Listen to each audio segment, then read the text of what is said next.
여러분 안녕하십니까? 이충건입니다. 올해 일본의 경제 성장률이 우리나라를 추월할 예정입니다. 25년 만에 성장률 역전이 예상이 되는데 윤 정부는 경제 성장률 제고를 위해서 노력해야 한다라고 하는 내용을 가지고 말씀을 드리겠습니다. 아직 이충건 교수 방송의 구독자가 아닌 분은 동영상 아래 구독과 좋아요를 눌러주시기 바랍니다. 방송 제작에 큰 힘이 됩니다. IMF가 지난 10월 발표한 세계 경제 전망에서 올해 일본의 경제 성장률은 2.0%이고 한국은 1.4%로 전망을 했습니다. 또한 OECD가 지난 9월 발표한 글로벌 경제 전망에서 일본의 올해 성장률은 1.8%, 한국은 1.5%로 전망을 했습니다. 대체적으로 올해 일본 경제 성장률은 2.0%, 한국 경제는 1.4 내지 1.5%로 전망을 하고 있습니다. 일본에 뒤지는 것은 확실할 것으로 생각이 됩니다. 올해 들어 일본의 경제 성장률이 한국을 앞서고 있습니다. 현 추세라면 25년 만에 역전당할 위기에 처한 셈입니다. 일본 내각부는 올해 2분기 일본의 실질 GDP 성장률은 전분기보다 1.5% 증가했다고 7월 중순에 발표를 했습니다. 이는 2분기 한국의 GDP 성장률 0.6%와 비교해 보더라도 2배가 넘는 수준입니다. 올해 1분기에도 일본은 0.9% 성장해서 우리나라의 성장률 0.3%에 비해서 앞서갔습니다. 이에 따라서 이 추세가 이어진다면 한국의 연간 경제 성장률도 25년 만에 일본에 역전될 것으로 전망이 됩니다. 25년 전 성장률의 일본에 뒤진 1998년은 우리나라가 외환위기를 겪은 시기였습니다. 최근 일본의 경제 성장률이 높은 것은 자동차 수출이 크게 증가한 데다 엔저 효과로 외국인 관광객이 크게 증가했기 때문입니다.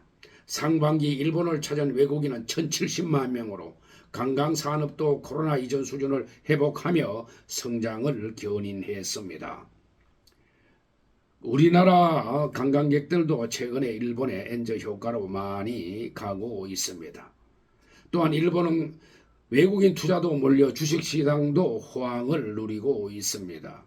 니케이 지수는 올 들어 30% 이상 급등하며 33년 만에 최고치를 돌파했고 일본 경제가 잃어버린 30년에서 벗어날 수 있다는 기대감도 높아졌습니다.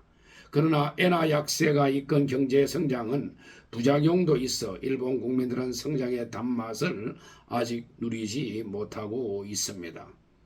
엔화 가치가 떨어진 만큼 수입 물가가 올랐고 이 때문에 식품과 가전소비 등 민간 소비가 오히려 줄었기 때문입니다.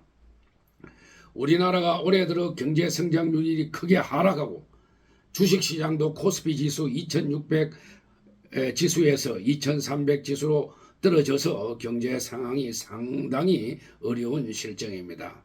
그래서 현 윤 정부는 경제 성장률 제고와 주식시장 제고를 위한 정책도 시적절하게 발표하고 추진해 나가야 합니다. 최근 우크라이나 러시아 전쟁, 이스라엘과 하마스와의 전쟁 등으로 국제 정세가 상당히 어렵습니다. 그렇다고 윤 정부는 가만히 손 놓고 있어서는 안 됩니다. 윤 정부는 우리 경제가 최근 심각한 경기 침체 국면을 겪고 있는데 이를 타개할 방법을 연구하여 적절한 경제 정책을 추진해야 합니다. 외환위기도 겪지 않은 형타 상태에서 일본의 경제 성장률보다 크게 낮은 성장률을 유지하는 것은 큰 문제입니다. 최근 우리나라 경제 성장률이 크게 떨어지고 있고 주식시장이 부진한 것도 윤 정부의 지지도 하락에 기여했을 겁니다. 윤 정부의 각성이 필요한 시점입니다. 그리고 향후 과제에 대해서 간단하게 말씀을 드리겠습니다. 우리나라는 고령화, 가인 국가부채 및 가계부채, 제조업 중심 등 과거 일본과 닮은 부분이 많아 최근의 저성장이 일본이 겪은 잃어버린 30년 재현인지 우려가 큰 것이 사실입니다. 일본의 전철을 밟지 않기 위해서는 가계 부채 및 부동산 가격 안정화, 혁신 기업의 투자가 집중되는 자원의 효율적 재분배가 중요합니다. 특히 일본과 같은 부동산발 경제 충격을 방지하기 위해서는 외부 충격에 취약한 가계 부채의 연착륙 유도가 중요하고 혁신 기업에 배분될 자원이 자생력이 없는 한계 기업에 배분되지 않도록 한시적 어려움을 겪는 우수 기업에만 금융 지원을 할 필요가 있습니다. 또한 코로나19 이후 경기 부진과 고금리, 고물가에 따른 기업 채산성 악화로 한계 기업이 빠르게 증가하고 있어 구조 조정이 필요합니다. 최근 OECD는 우리나라에 대해서 고령화 등에 대한 재정 건전성 제고 노력과 함께 취약계층에 대한 선별적 지원 방식을 권고했습니다. 또한 실직자에 대한 훈련 및 적극적 노동정책 강화, 상품 시장의 규제 완화, 여성의 경제활동 참가율 제고 등 구조적 개혁 노력도 필요하다고 했습니다. 오늘 방송은 여기서 마치겠습니다. 제 영상을 끝까지 시청해 주신 여러분들께 감사의 말씀을 드립니다.